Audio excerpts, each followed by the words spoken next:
Jeg hørte stemmen hans, Thomas. Han død. Jeg hørte den helt tydelig. Det var bare Sissa du som overlevde. Ja. Du, jeg sto akkurat og så på de siste rapportene med henne, og dette ser veldig bra ut.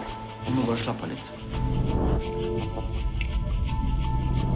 Du drar til jentefilm? Litt kanskje. Ok, neste gang kan du velge da. Yes!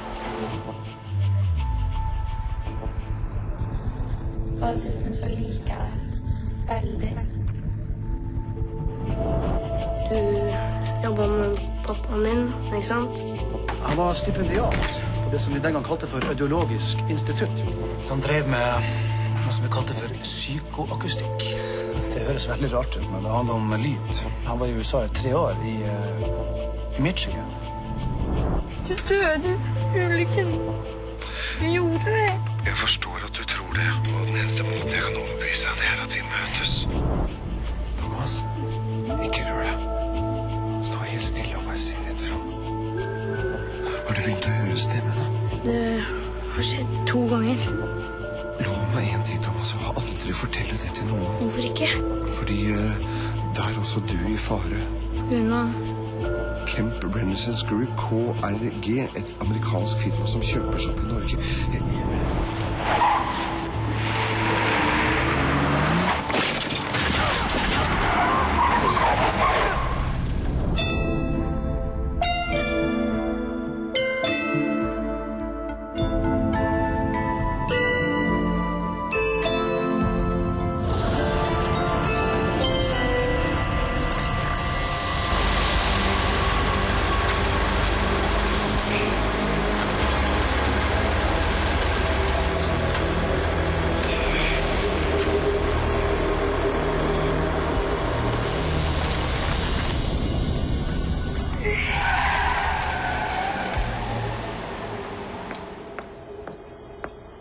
Thomas?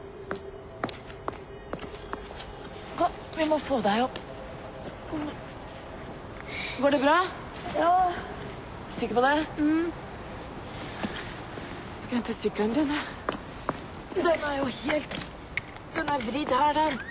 jeg kan mikse når jeg kommer med. Det er bra at det er ikke var midt i trafikken, altså. Ingen brukne bein. Nei. Hæ? Da blir det ikke spjelking i dag. Jeg kan følge deg hjem, ja, altså. En sak. Ha det. Ha det.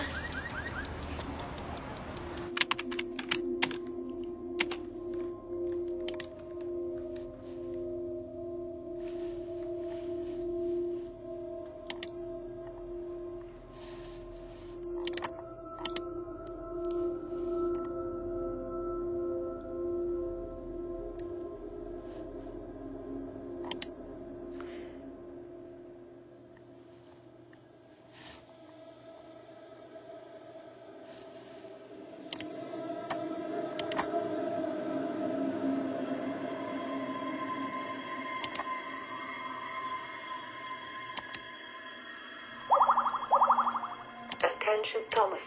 Frederick is calling. Har du løst koden, eller? Nei, ikke ennå. Nei, dritenkel! 2, 12, 13, 21, 31, 36. Ja. Det er jo hit me, baby!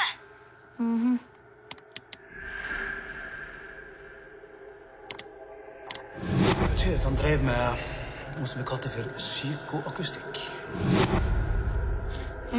Du, jeg må nesten begynne på lekser nå, jeg. Du, det er en klassisk bookkeeper. Ja, men du, jeg har matta igjen, jeg. Du blir jo aldri med lenger, da. I morgen, kanskje? Går det bra med Sis, eller? Det går greit. Ok. Ha det. Ha det. Du? Ja. Hallo? Nei, ingenting. Ok. Ha det. Ha det.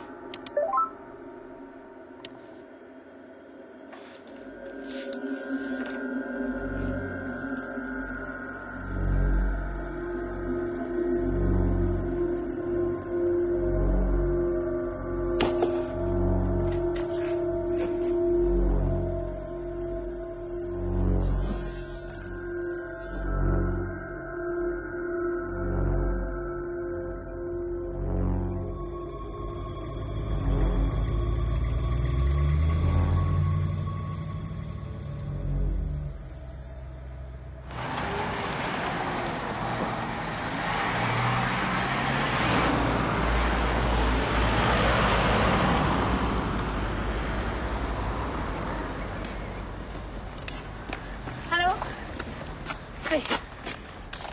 Sove dårlig, eller? Ja. Det ser sånn ut. Ja, takk. Bare hyggelig. Blir vi med på kino, eller? I kveld? Ok. Det er din tur å velge film. Bare ikke sånn her romantisk quiz. Ja, for det var jo akkurat det jeg ville. Ok, hvis du absolutt må, da. Yes!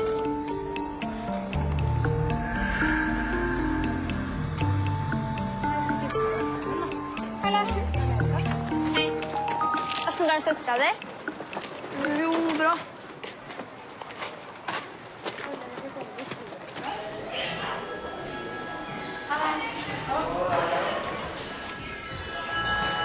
Thomas, Ja? det er Linnevik. Ja. Ja, det var bare en ting jeg kom til å tenke på etter at du hadde dratt. Du spurte jo hvem faren din hadde jobbet sammen med, og det var ikke så mange, men du burde snakke med Janne Brekkestø. De to kjente hverandre godt. Hæ? Jeg tok en telefon, og så fant jeg ut at hun jobber på sykehuset i Fredrikstad. Hun er lege der. Hallo, Thomas, er du der? Ja. Ja, hun var faktisk der da far din døde.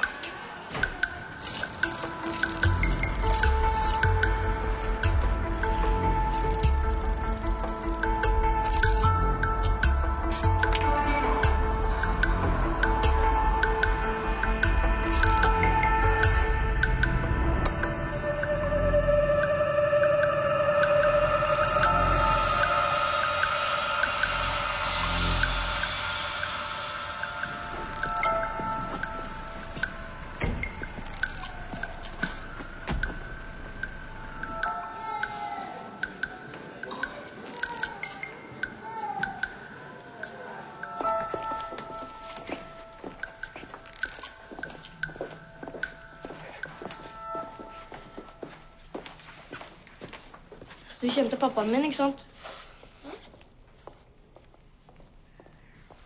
Frank Podolsky.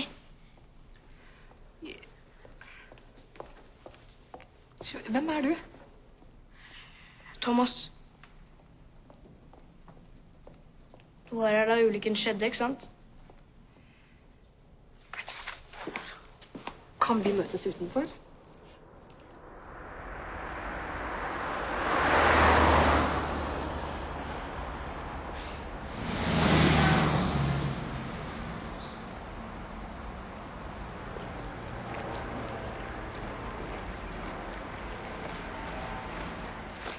Jeg var sikker på at du ville komme før eller senere. Jeg snakket med Linnevik. Så det var sånn du fant meg, ja. Det var flere her etter ulykken som spurte hva som hadde skjedd, men jeg har aldri sagt noe, for jeg lovte din far å aldri si noe, men til deg så kunne jeg si det. Og til sist, hvis dere noen gang skulle spørre. Om hva da? Om det som skjedde.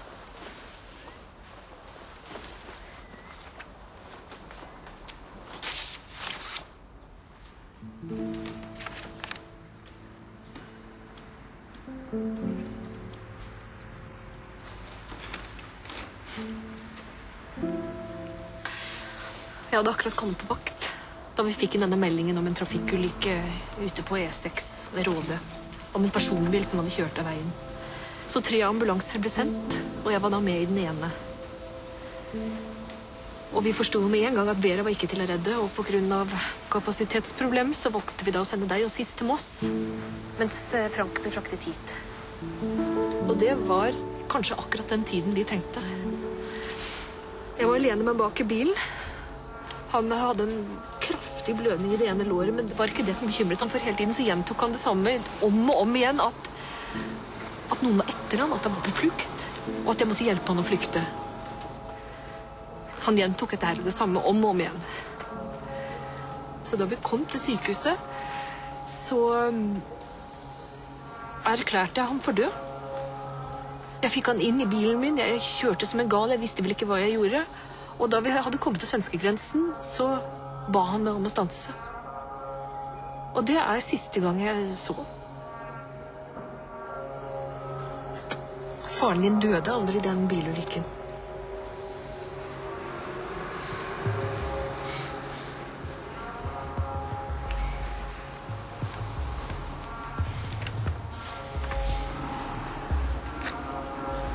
Hvem har han flyktet fra? Det sa han aldri. Men jeg skjønte såpass at det må ha vært i USA det begynte. Han likte ikke å snakke om det, men det var nok til at jeg skjønte hvem det var. Og det må ha vært et firma han jobbet for via universitetet. Kemp? Renaissance Group. Så du kjenner til det? Bare litt. Hva som nøyaktig skjedde, det vet jeg ikke. Men da faren din kom hjem fra USA, så ville han ikke lenger ha noe med det firmaet å gjøre. Og jeg vet også at de flere ganger prøvde å kontakte han etter at han kom tilbake, men hver gang så avviste han dem. Og det var også det firmaet som kom hit etter ulykken og spurte hva som hadde skjedd.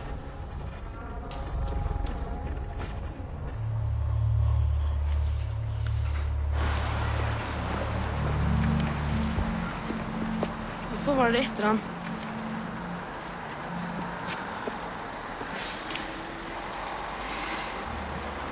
Det sa han aldri, og det fikk jeg aldri vite. Men han var jo født i Russland. Vokste opp på et barnehjem etter at begge foreldrene døde. Og jeg vet ikke, men det var et eller annet som skjedde der med Frank som gjorde at Kemp ble interessert. Hva? Jeg vet ikke, det var et eller annet som han ikke likte å snakke om, som hadde noe med hvor han kom fra, som om det hadde skjedd noe der. Omtrent som det var noe han ville glemme, og hver gang jeg spurte, så begynte han bare å snakke om noe annet.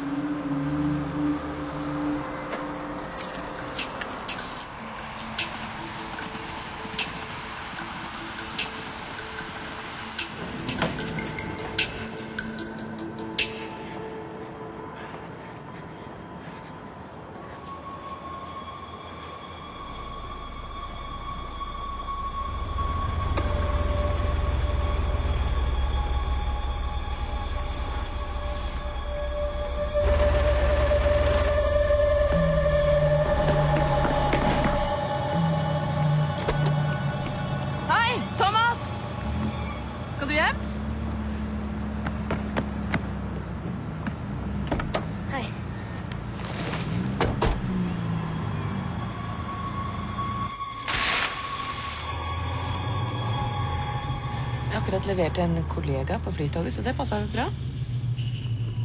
Ja.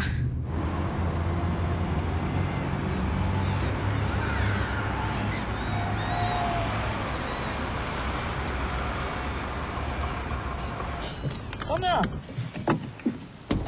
Du? Hva er det du holder på med? Ikke noe? Du har ikke vært på skolen? Nei. Nei. Ja, kanskje ikke noe med det, men hvis du vil snakke om det. Jeg sier ikke noe til Monica, hvis du ikke vil det. Se her.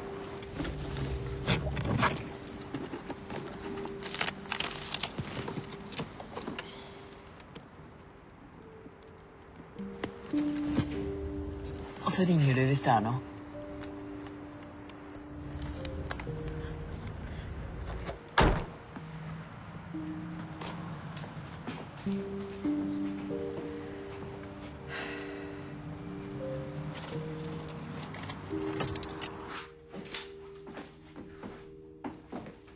Fredrik har ringt. Han hadde prøvd deg på mobilen, men du svarte ikke.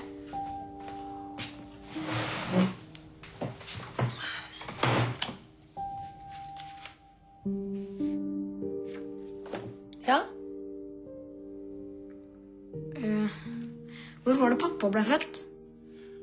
Hvor i Russland, mener du? Ja.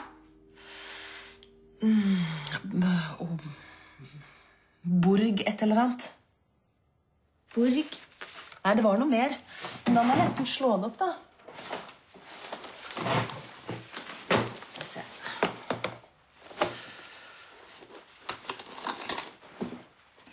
Her, kanskje.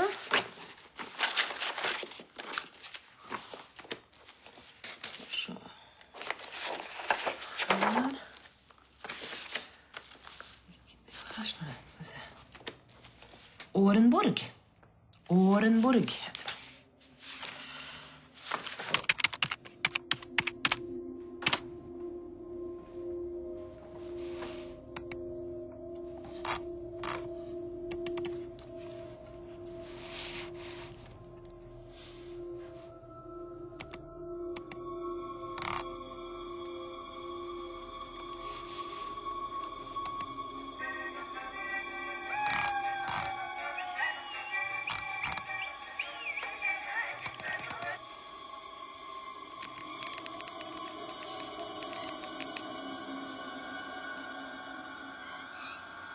Brekkestø? Orenburg het den. Hva? Der han ble født. Orenburg? Ja, og det ligger mellom elva Volga og Uralfjellene. Ja, den byen har jeg aldri hørt om. Er du sikker? Det er jo ikke sikkert jeg har rett heller at det skjedde noe der. Ja. Men jeg noterer det i alle fall. Så Ja. Ok, ha det. ha det.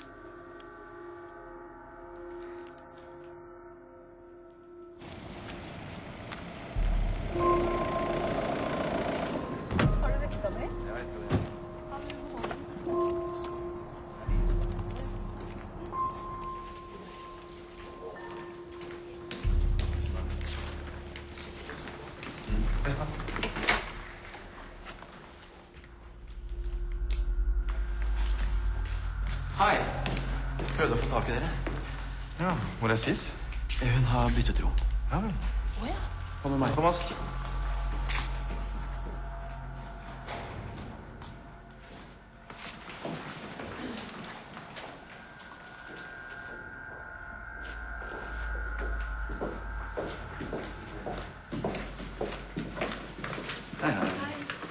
Hvorfor har dere flyttet henne? Vi ville gi henne et bedre rom. Så det blir nok et par dager til, og så får vi se. Hvordan går det med henne nå? Hun har det veldig fint, men det har tatt litt lengre tid enn det vi har regnet med. Ja vel? Så vi må bare få kartlagt et par ting først, og så... Ja. Har dere 5 minutter? Ja, det var det. Skal vi ta det på mitt kontor? Passer du på det, Thomas?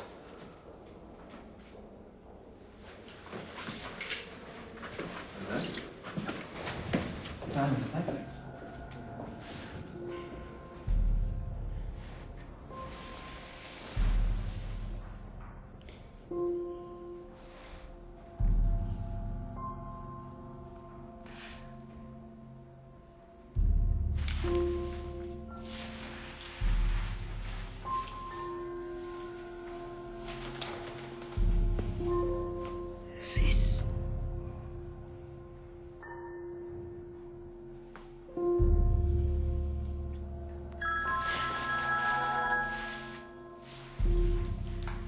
Hallo? Ja, hei, det er Janne Brekkestø. Du, nå har jeg undersøkt litt. Ja, vent litt.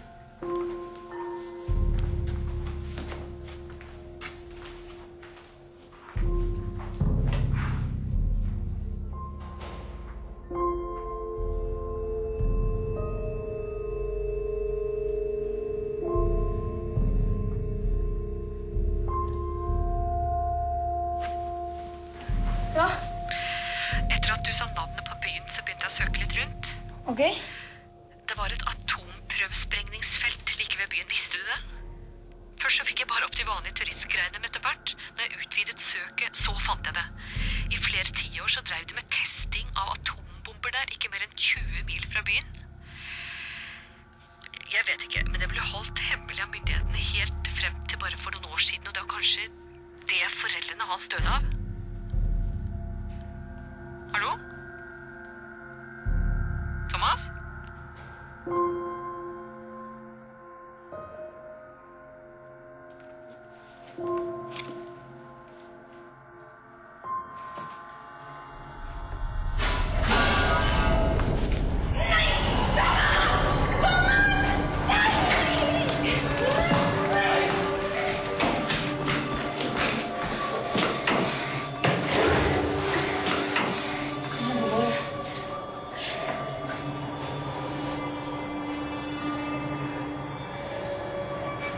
Ok, det går fint.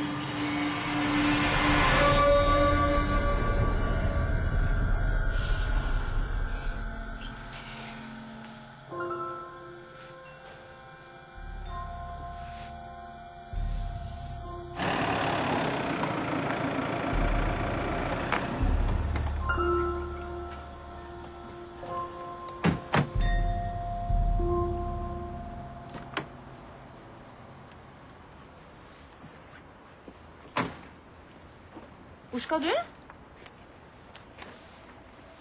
Thomas!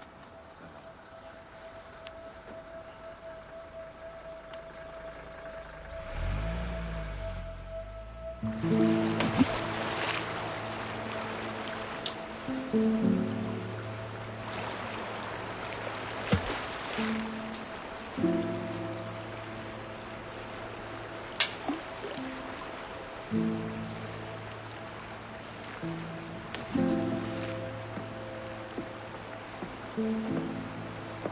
det.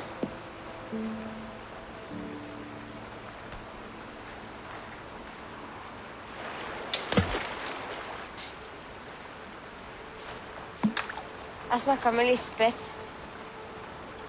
Hun sa du kanskje var her.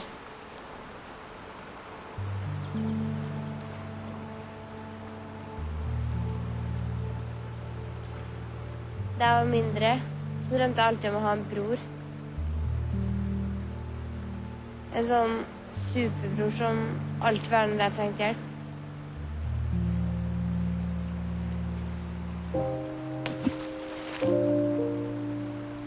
Hun er ikke syk. Virker som syke som enda nå. Du tar feil. Hvordan vet du det? Jeg bare vet det.